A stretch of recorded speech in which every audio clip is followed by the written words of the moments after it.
thank you for attending.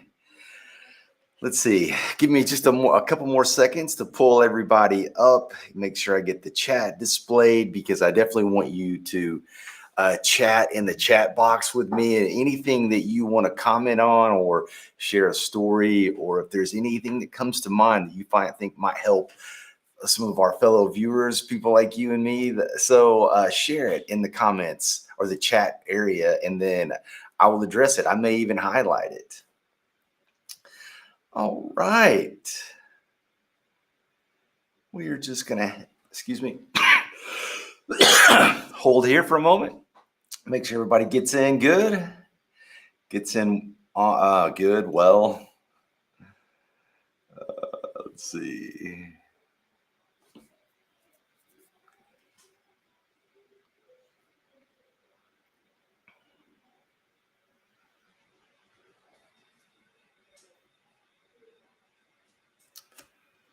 If you're here, please enter into the chat area. Give us your name and where you currently are, and that'll help everybody get a feeling for who's on this live discussion.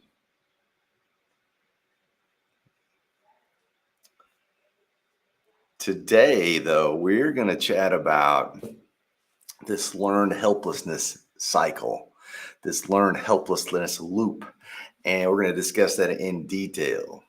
Before we get there, I just want to make sure that everybody is checked in as needed.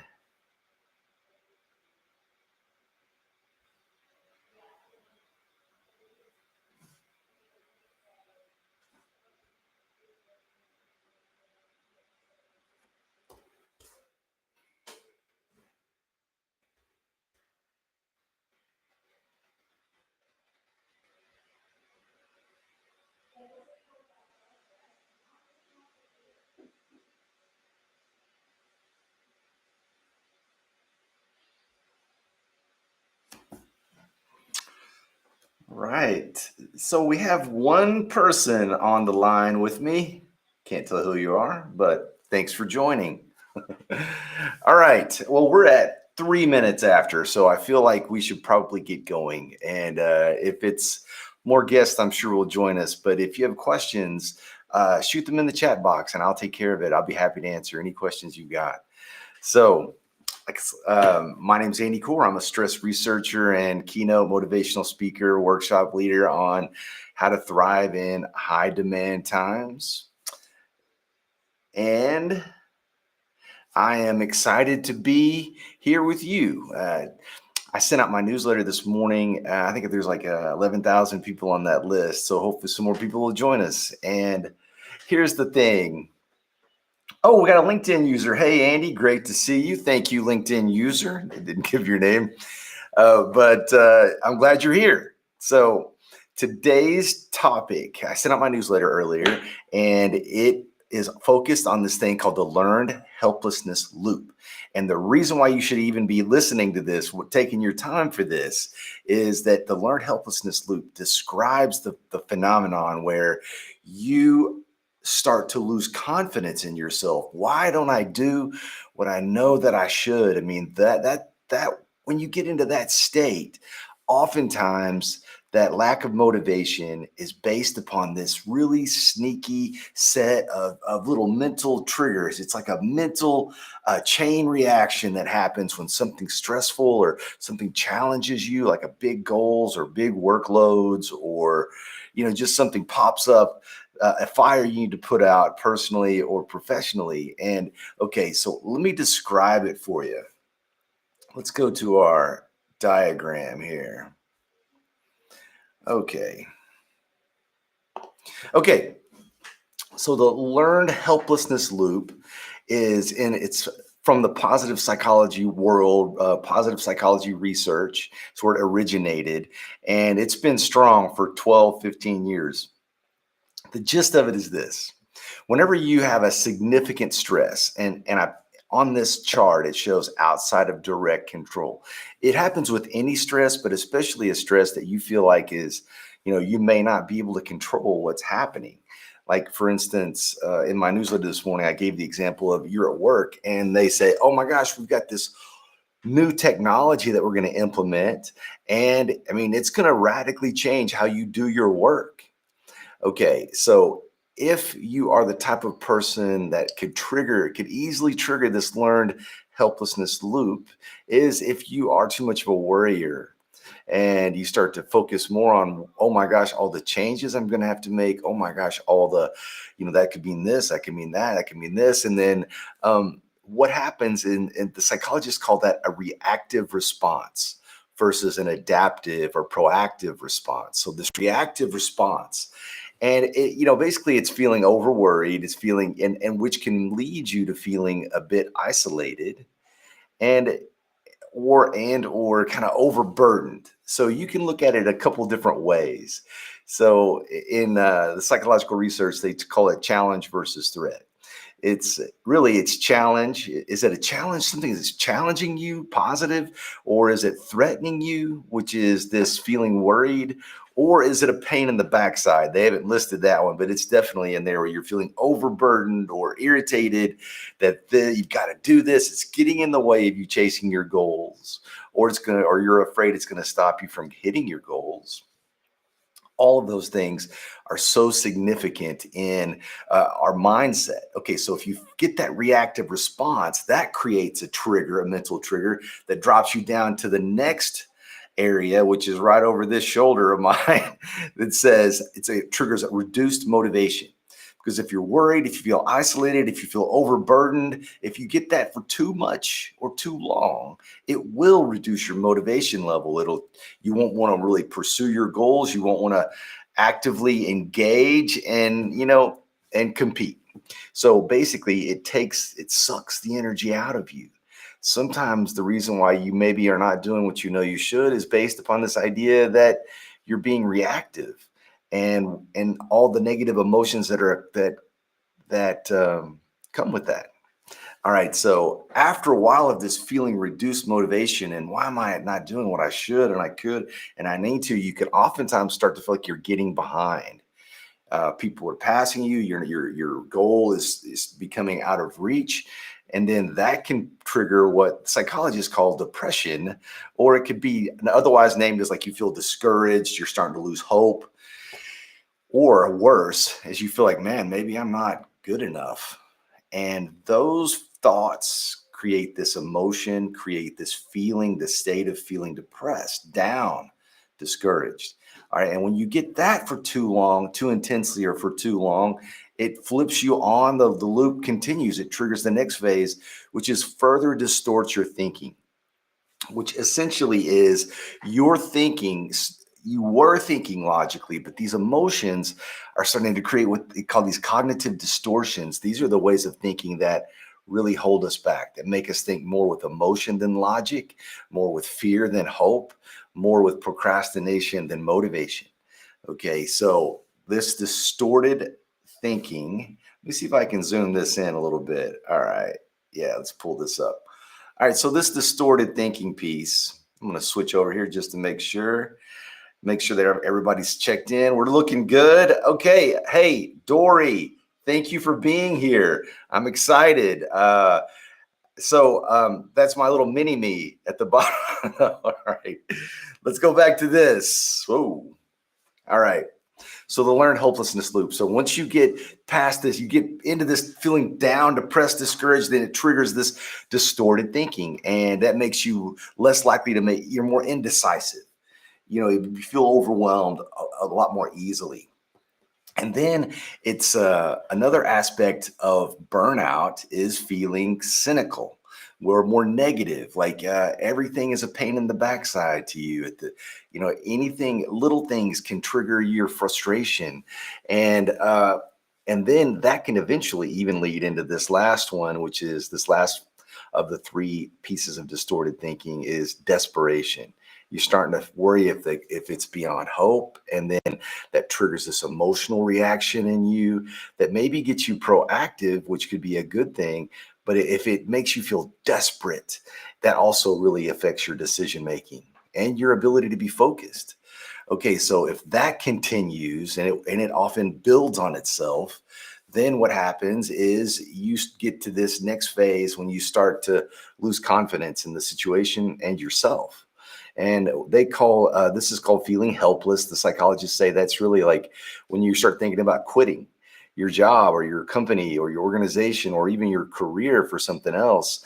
And that's a really challenging area to be in, because I know so many people that are very dedicated to their work. They actually like their work and they feel like it makes a difference.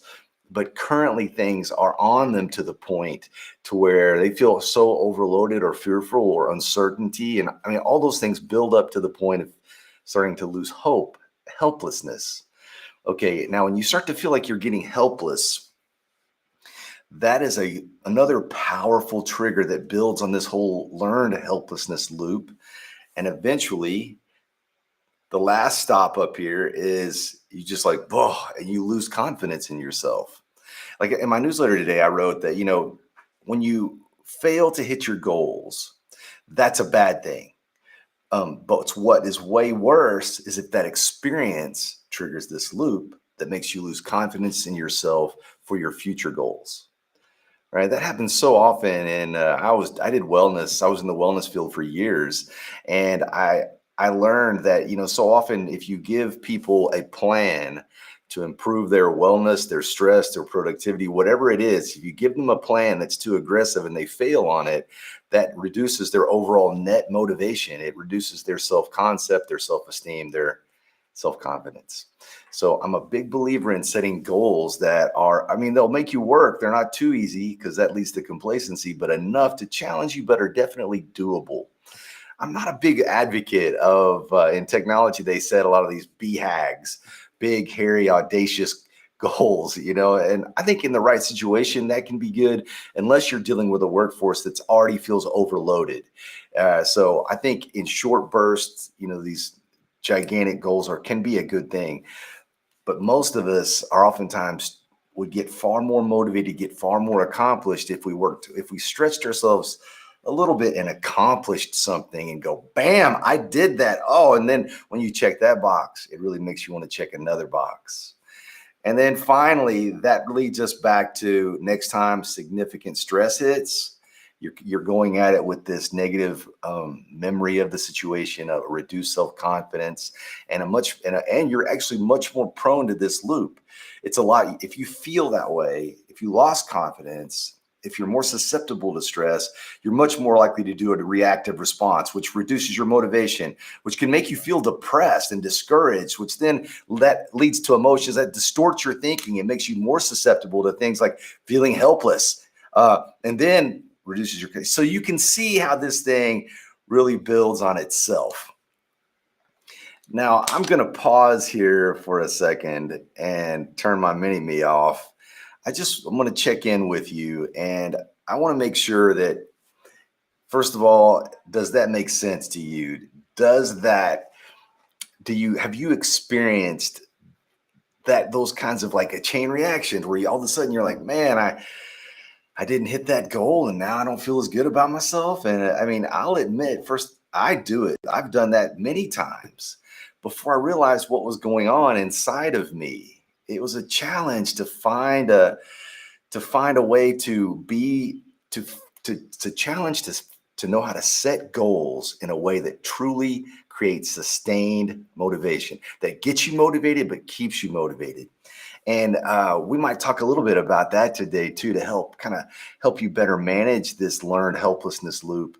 But I also have some new material that I'm working on. I'm doing a new research project that is a big academic research study, and I'm doing it, and I've discovered a new way to look at resiliency, a new way to look at motivation that has shown unbelievable results in people in business, healthcare, the military, special operations in particular, government, judicial systems, law enforcement. I'm telling you, this is going to be a gigantic breakthrough whenever I finalize this research and publish it. Okay, so what are the mindsets that can help you stop this stop, hit the brakes on this learned helplessness loop? And what are the things that can avoid it? Is there ways to think that you can stop yourself from falling victim to that loop? And can you even avoid it entirely? And the answer is 100% yes. All right. And so I'm going to lay out these 4 mindsets that if you are solid in yourself, if you're solid with these, if you're consistent and are clear on these, it's been shown to not only increase your total motivation, your long-standing, your resilient motivation, sustained motivation. It also has a lot to do with your ability to stay focused in challenging situations. Okay, we got a comment. LinkedIn user. It makes a lot of sense. I think it's easy. Let me do this. Let's go this. Bring this up. All right, so it makes a lot of sense. I think it's easy to get in a chain reaction, kind of knee-jerk response. It is kind of a knee-jerk response, but knee-jerk kind of makes it seem like, for me, that you would notice it's going on, right? It's abrupt. And this learned helplessness loop is sneaky. It's devious. It's like all of a sudden these little things, you don't realize you're on this loop, and it's really challenging. But that's a great comment. These things derail us from pressing on, moving forward. Cannot agree more, LinkedIn user. That is excellent. Thank you for commenting. That makes this a lot more fun. That was great. All right, so I'm going to share with you now those 4 mindsets, and if you have thoughts about these mindsets that you would like me to flesh out, or if you want to refute them, say I don't buy that, that's totally fine. Or if you have examples of how you've used something like that in the past, let us know. All right, here we go. We're going to go to our whiteboard, our flip chart. I'm going to zoom this in a little bit for you. All right. Okay. Question number 1. Okay, not question number 1 yet. My pen actually disappeared. There we go. All right, question number 1. Do you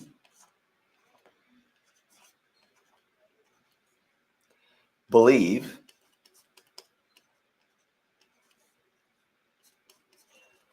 the world, here's my art for you, is interesting?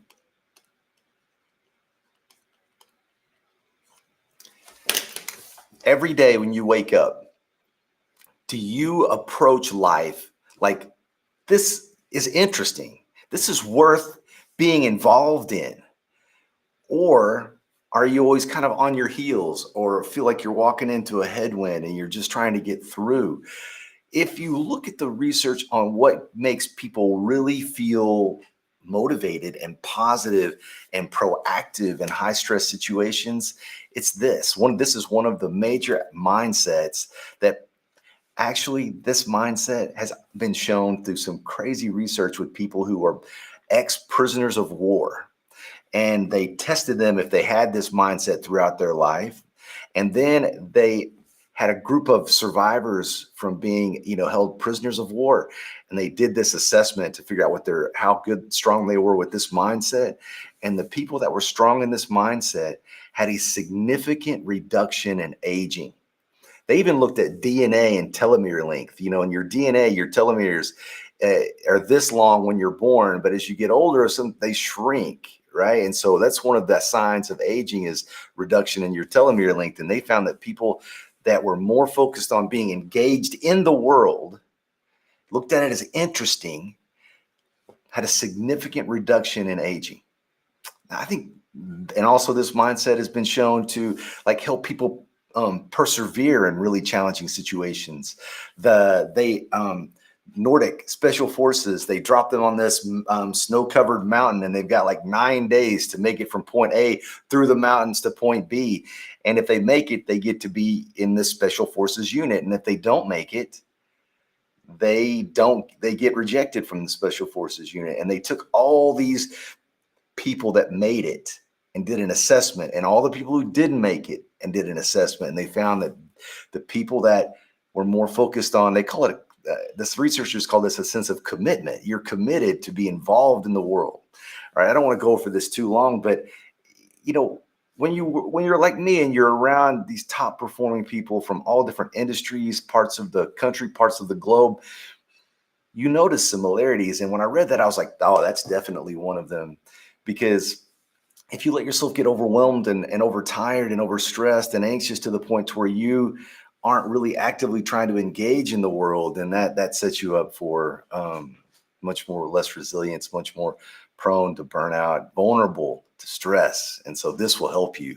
So I don't know how I use it is when I wake up in the morning, I start to get my mind right for the day. And one of the things I'll ask myself is, Andy, do you believe the world is interesting and worth investing in or not? And I'll go, all right. I mean, I know I'm kind of tired today and I'm a little bit frustrated over this, that, and the other, but it really is. All right. So now we're going to go to number 2, the second idea. And let me clear this up for us.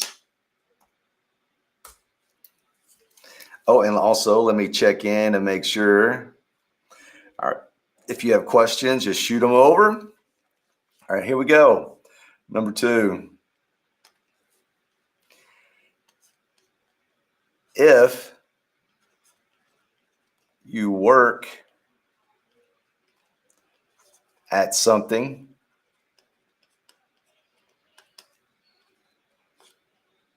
comma, can you make significant progress? All right, so this one is another kind of a sneaky one, really. It ties in with Carol Dweck's on a growth mindset. It ties in with the self-determination theory of motivation and this sense of personal accomplishment. That's a big piece for them. And, if you look at all these different motivational theories, it really does come down to this. If you work at something, do you believe you can make a difference? You can make progress. You can be successful. And if you don't believe that, then it's very hard to be motivated. It's almost impossible to stay motivated.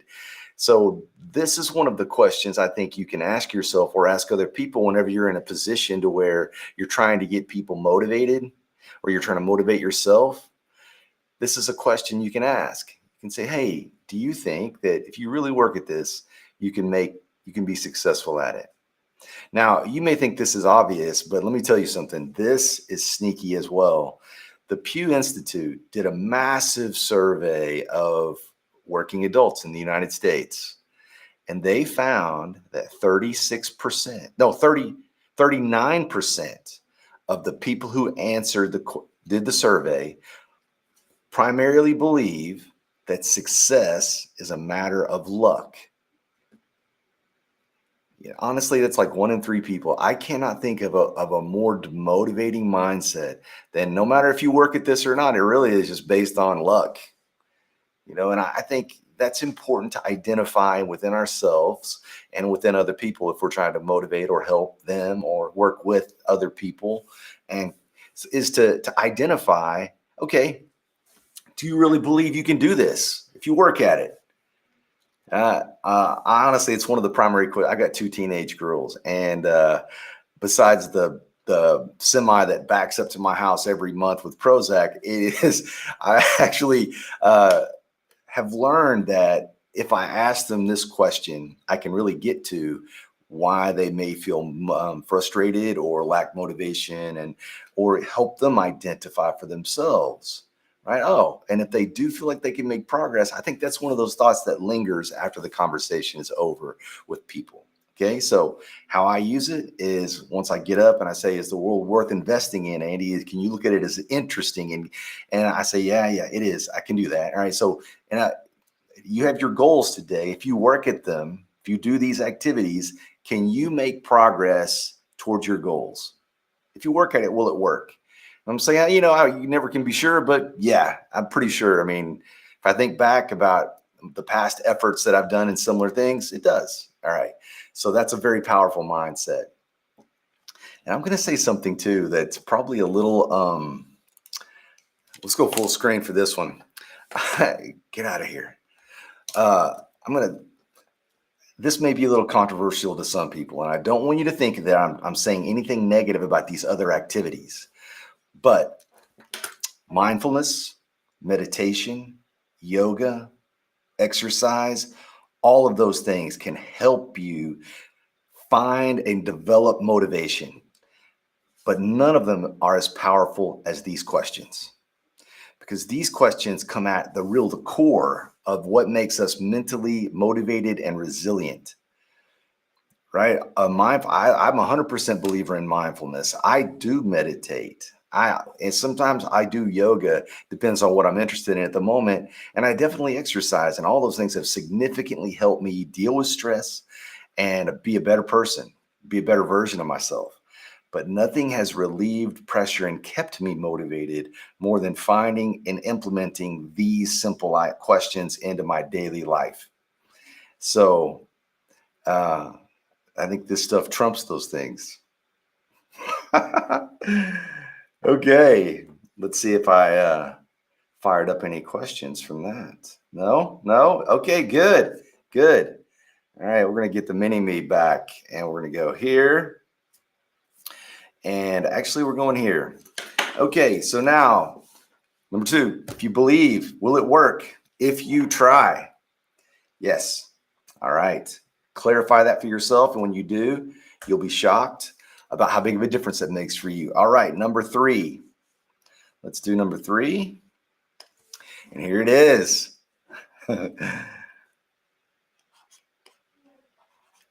Our challenges, stresses, things that could potentially be fearful or get in your way or a pain in the neck, are those things normal and an opportunity to grow?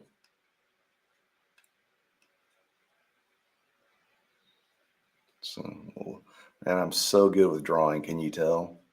Okay. That looks so professional. All right. Because what we know is that people that really have difficulties when times are challenging, big workloads, big goals, big, change, sunset, all that stuff, right?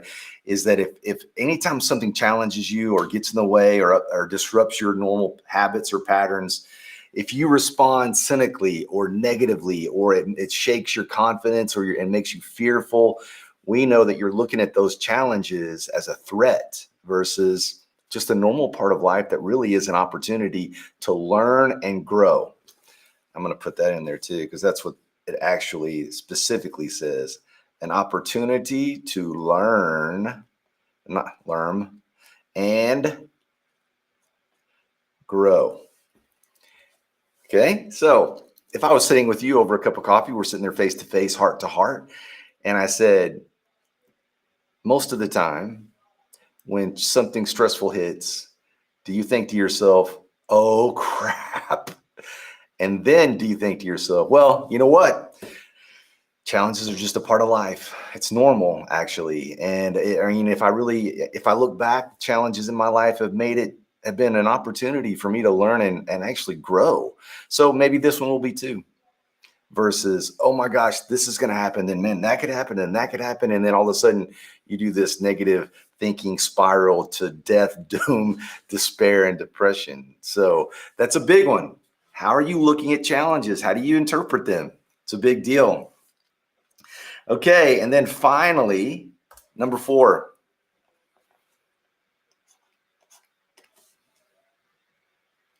Let's do this. Are you part of a community?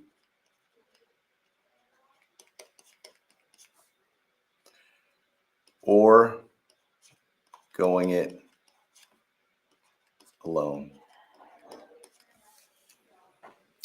This is a tricky one, because what I know about working with people who are on the verge or have burned out is even though they have a community, they started isolating themselves from that community. And when I say community, it can be your little core community, your family, your friends and family, and the circle gets wider. You even have, hopefully you have peers that you are friends with, that you chat with regularly. Hopefully you have a mentor, or you're mentoring people. And I hope you have these different circles of community. And it's one of the most kind of sneaky things that affects us on an emotional level is, do you feel like you're a part of a community and contributing to that community, which can make you feel wonderful? Or are you starting to isolate yourself? Are you starting to become a little more cynical? Are you starting to feel like, the way I ask it in my one-on-one conversations is, how often do you feel like you're going it alone at work? How often do you feel like you're going it alone in your personal life? And if it's more than a little bit, this is a really great opportunity for you to not let stress, fear, challenges make you isolate, but it can make you reach out and connect, collaborate. Yeah. And so it's just so important, especially now in this uncertain time coming out of COVID. It's a lot of things are in flux. Now's the time to double down on your community. And I think the first step is just to realize what communities you're a part of. Be proud of that. Be proud of giving to those communities. Give yourself full credit for that, and build more of those deeper connections, more connections, and it will significantly increase your resiliency and your motivation, and make your motivation resilient. All right. We're doing so good, people. All right. No more questions, chats at this point. I want to come back to this idea of this learned helplessness loop. And what's the opposite? The opposite of learned helplessness is building confidence. You're becoming more confident with your abilities, with your potential, with what you can accomplish. And I know that if you wake up every day and you think to yourself, the world is interesting, it really is. And even if I'm tired and stressed a little bit, struggling a little bit, it still is interesting. And it really is worth me fully involving myself into it. And then if you've identified what your goals are and you have identified the steps that you need to take to get there, ask yourself, if I take those steps, do I have a good chance of being successful? And I want you to nail yourself with that. Use that, clarify that. Number 3, when you start seeing change, challenge, stressors, disruption as a pain in the backside or a threat to your goals, I want you to use that as a mental trigger to realize that that's sabotaging you. Instead, say to yourself, change is just a normal part of life. And I really can learn and grow from it most of the time. So this is worth me tackling. And then number 4, who are your people? Are you connected to them? Do you have these circles of community? And are you a contributor to those communities? If so, people have your back, you have their back, and that's going to help you be far more resilient in today's crazy world. All right. Well, that's what I had prepared for you today, is just to chat about the learned helplessness loop and how to flip that thing into a motivating factor in your life. And that's those 4 questions that you do that with. So, okay. Hey, Dory, thanks for the comment. It is often scary to reach out to make the meaningful connections, but they can be so invigorating. I'm so glad you said that, Dory, because I have a story about that I honestly am blown away by. Okay, so that's a big thing that I'm teaching people at conferences currently is I'll go in, and because I know that one of the 4 big keys of helping people be positive, productive, proactive, happy is this sense of community. And especially for my introverts like myself, you can neglect this. But we've all been neglected of this because of the crazy COVID thing. Okay, so here's what happens. So I go into the conference, I talk to them about this research and these stories, how important connection is. And then I say, but sometimes people are reticent to ask people to, I'm encourage people to do peer groups, find people who do work similar to yours, who know what your work is really like. And that can create great relationships and conversations because they know, it's sometimes hard to get that with your loved ones, friends and family. Okay. So I say, all right, if someone came up to you, and I'm asking the whole audience, if someone came up to you and said, hey, I really respect what you've accomplished as a professional, and I would love to learn from you. Would you mind sharing your opinions, thoughts with me about how you got where you are so that maybe I can experience some of that? And I'm saying, raise your hand if you'd be willing to form this little peer group with these people if they asked you that way. 99% of the people raise their hand. I mean, way more than I expected initially. Now I see it all the time, right? I say, if someone up came to you and said, I really appreciate what you've done, and I would love to, would you ever consider meeting with me maybe just once a month over coffee or a quick phone call to mentor me? 99% of the audience raises their hand.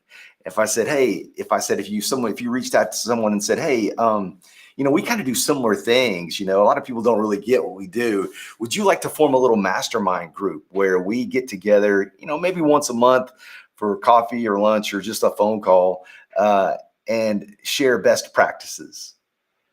99% of the room raises their hand. People want this. Don't be afraid to intelligently ask for it. So, Dory, I think that's so true. We oftentimes are scary to reach out and make those connections. It was the hardest mentor for me to get was my first. Now I have 3 mentors, and I tell you, I love those people. They've helped me so much, and now I've been doing this for 24 years. Now I have 2 people that I mentor, and I tell you, I bet I get more from it than they do. It's just so helpful to connect with people who are similar to you and who you can share with and understand each other. So I'm a big advocate. Don't let the fear of that hold you back. Reach out. Okay, Dory, if you haven't, let me put this on screen so everybody can see. If you haven't already, you should check out Jeannie Allen's book, Find Your People. Oh, that sounds great. I love book recommendations, Dory. I'm definitely going to look into that book. I think that's wonderful. Find your people, man. That not only is good for your emotional health, but it's good for you professionally as well. So I'm going to kind of do this as my last couple minutes. If you want to ask questions or make comments, please feel free. But I want to say thanks for joining me today. It's I always appreciate the time that you invest in to hearing me and working with me. So thank you. I'm here for you. And you know what? I'm going to put it on here too. Let's do this. Let's go back here. Let's do this. So if you want to contact me directly, if you want to ask questions that maybe you didn't want to ask in front of other people, my personal email, it comes straight to me, is andy@andycore.com. I'd love to hear from you. So, my friends, thanks for spending time with me. I'm going to sign off for now, me and the mini me. And if you want to reach out, do. And I look forward to next time. I'm planning on doing this again next Friday. So everybody have a great day. And remember, I'm on your team. Take care.